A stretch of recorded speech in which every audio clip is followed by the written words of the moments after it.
प्रभु जी राधे राधे। आप सभी को राधे राधे। आप सभी अच्छे होंगे, प्रसन्न होंगे, स्वस्थ होंगे। आप सभी का मेरे यूट्यूब चैनल पे हार्दिक अभिनंदन है, सबका स्वागत है। आज मैं आपको एक बहुत ही सुंदर प्रसंग सुनाऊंगा।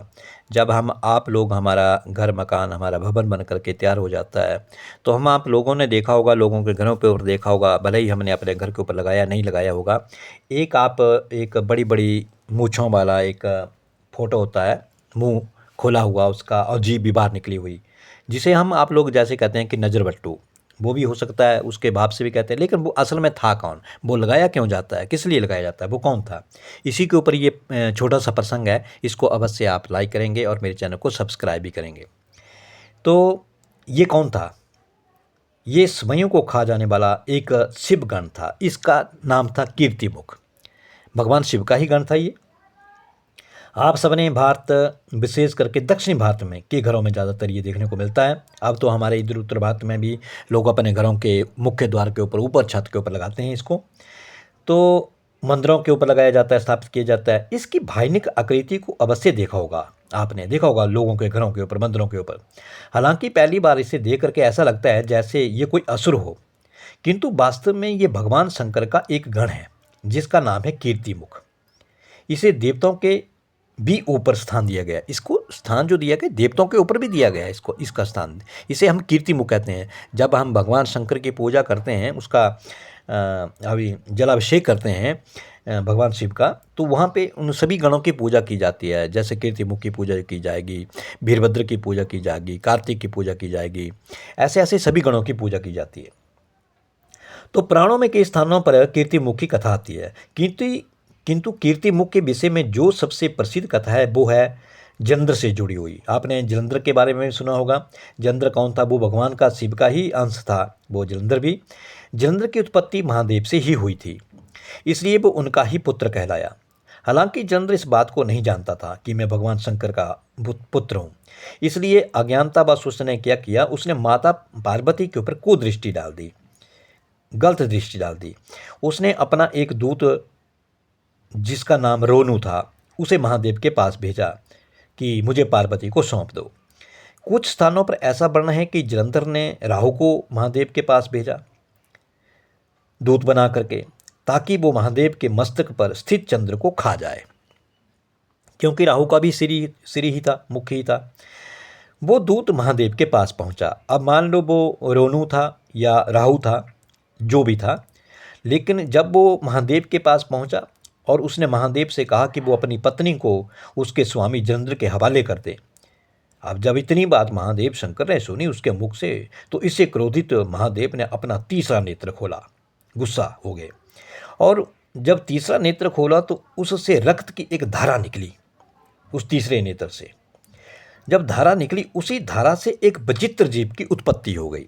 वो जो खून की धारा निकली, उसमें से एक विचित्र जीव की उत्पत्ति हो गई, जिसका मुख जो था वो सिंह यानी कि शेर, और हाथ पैर जो थे वो सर्प की भांति था। और वो जन्म लेते ही भूख से रोने लगा, तड़पने लगा कि मुझे बहुत जोरों की भूख लगी है। तब उसने महादेव से कहा कि अब मैं क्या खाऊं? तब महादेव ने उसे जलंधर के दूत को खा लेने की आज्ञा दे दी, क्योंकि महादेव के सामने वो खड़ा था, जलंधर का दूत आया हुआ था, और उधर उसको भूख लगी। जो महादेव के तीसरे नेत्र के खून की धारा से वो जीव उत्पन्न हो गया, वो तड़पने लगा भूख से। तो महादेव से पूछा, प्रभु मैं किसको खाऊं, मुझे बहुत जोरों की भूख लगी है। तो भगवान शंकर ने कहा, ये जो जलंधर का दूत है तो इसे खा जा। अब इसको खा लेने की आज्ञा दे दी। अब वो तो रोनू को खाने के लिए दौड़ा। अब आगे आगे रोनू और पीछे पीछे वो जीव।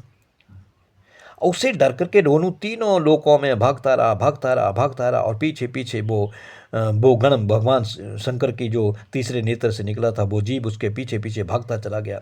उस प्राणी ने उसका पीछा नहीं छोड़ा, जब तक हार करके वो दोबारा वो रोनू फिर महादेव शंकर के सामने प्रस्तुत हो गया और पास ही आया और उनसे अपनी दृष्टता की, अपनी दुष्टता की क्षमा मांगी कि प्रभु मुझे क्षमा कर दो, बड़ी भूल हो गई। इससे द्रवित होकर के महादेव तो बड़ी जल्दी बोले हैं, ये तो शंकर बड़े ही बोले हैं, एकदम वो प्रसन्न हो जाते हैं। आप जले ही कैसे भी हो, पापी दुराचारी जो भी, बस क्षमा मांग लो हृदय से, वो क्षमा कर देंगे आपको। अब उस रोनू को भगवान शंकर जो थे उसकी उस बात को सुनकर द्रवित होकर के महादेव ने उसे क्षमा कर दिया। किंतु उस प्राणी की भूख तो जस की तस थी। अब जो जीव, जो प्राणी भगवान शंकर के द्वारा बना, उसकी भूख तो वैसी ही तड़प तड़प थी उस भूख की। तो उसने कहा कि प्रभु अब बताओ मैं किसको खाऊं। फिर पूछा महादेव से, अब मैं किसे खाऊं। तब भोलेनाथ में परिहास में यानी कि हंसी हंसी में कह दिया कि स्वयं को खा लो। अब उनकी आज्ञा मान करके वो स्वयं को ही खाने लगा। तब तक भगवान शंकर उधर से जा चुके थे। अब भगवान शिव ने ये सोचा नहीं था। जब वो वापस आए और जब वो थोड़ी देर के बाद लौटे तो उन्होंने क्या देखा कि उस प्राणी ने अपने आप को ही खा लिया है। अब केवल उसका मुख ही शेष बचा है। तब महादेव ने उसे तुरंत रोका, अरे रुक। और वो उसे आज्ञा, देखो जैसे ही भगवान शंकर ने उस प्राणी को कहा कि रुको, बाकी पूरे का पूरा शरीर वो खा गया था, केवल अब उसके पास मुख ही बचा था।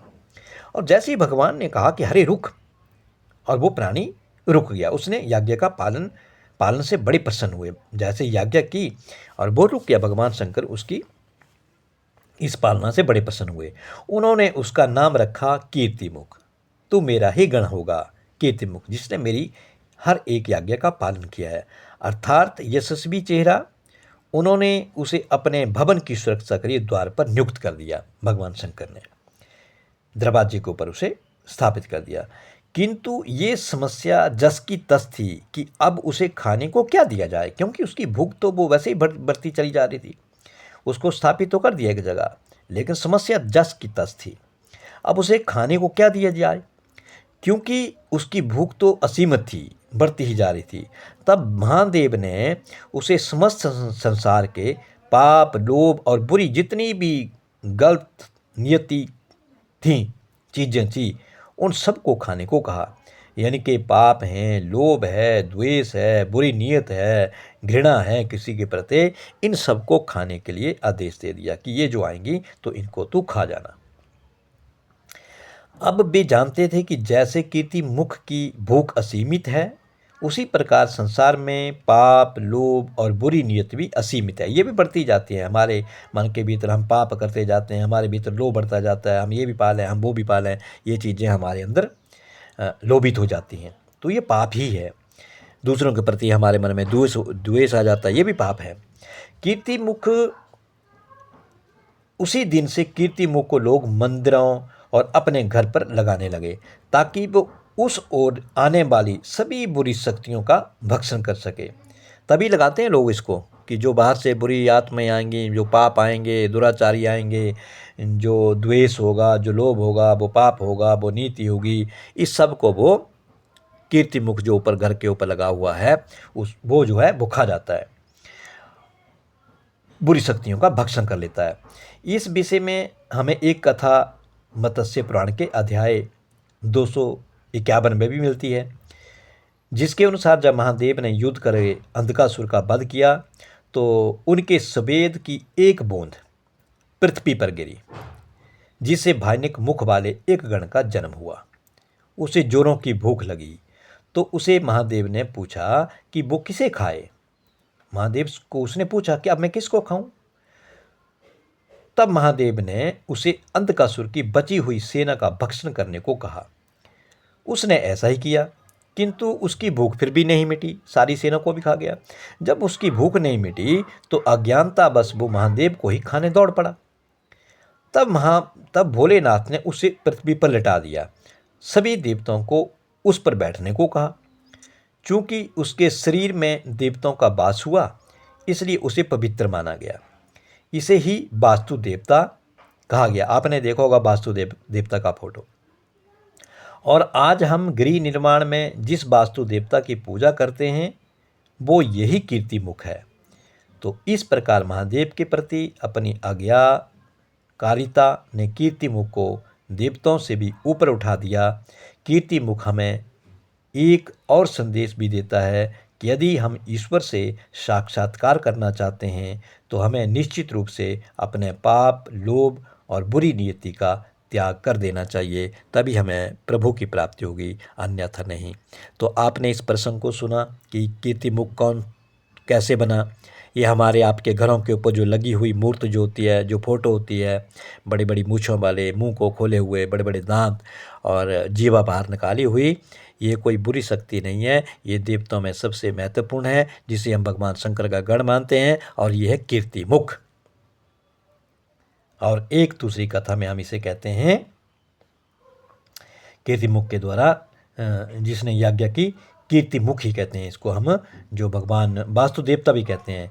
जो हम जब धरती का पूजन करते हैं, मकान का, अपने भवन का निर्माण करते हैं, तब भी हम उस वास्तु देवता की पूजा करते हैं। ये वही गण है जिसे हम कीर्तिमुख से जानते हैं। तो ये प्रसंग आपको अवश्य अच्छा लगेगा। नई नई रोचक प्रसंगों के लिए आप मेरे चैनल को सब्सक्राइब करें और कथा को लाइक करें, जिससे मैं आपके लिए नए नए प्रसंग लेकर के आता रहूँ। सबको राधे राधे।